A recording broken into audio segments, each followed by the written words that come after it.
on peut également le dire, ont été observés le 30 juillet dernier à l'occasion de l'inauguration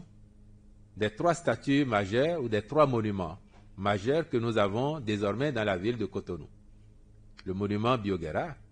le monument de l'Amazone sur l'esplanade des Amazones et le monument aux dévoués.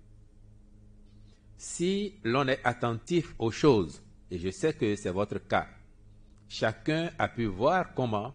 à l'occasion de ces inaugurations, s'est manifesté partout dans le pays une certaine fierté. Fierté de voir un pays dont l'histoire est remise au goût du jour de la manière la plus positive afin qu'elle parle à chacun de nous, qu'elle parle aux plus jeunes d'entre nous, qu'elle parle à nos seniors, mais surtout aux plus jeunes, parce que le Bénin de nos rêves que nous tâchons de bâtir doit être aussi celui dans lequel nos enfants, nos petits-enfants auront tout le bonheur de vivre la vie qu'ils se rêvent. Et c'est ça qui est en cours. Donc, que ce soit Bioguera, que ce soit l'Amazone, les vertus, les qualités dont ces personnages ont fait preuve à travers l'histoire, il y a des siècles, ne sont pas des vertus du passé. Ce ne sont pas des qualités du passé. Ce sont des qualités, des vertus de nos ancêtres, et forcément, nous avons corrélativement hérité de ces qualités et de ces vertus. En décidant de les porter aujourd'hui au pinacle,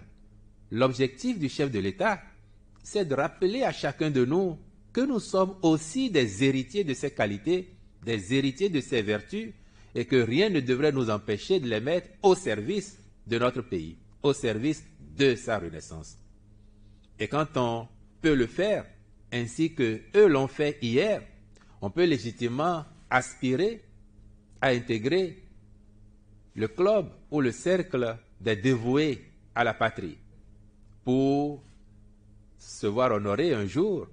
à l'occasion du dépôt de gerbes au pied de ce monument aux dévoués, se voir honoré comme nos devanciers, comme ceux-là qui ont fait preuve de bravoure, de dévouement au service de la patrie, se voient donc aussi honorés. Donc, les qualités qui furent les leurs sont aussi les nôtres par héritage, et le devoir nous appelle, le devoir nous incombe de les mettre plus que jamais au service de la République.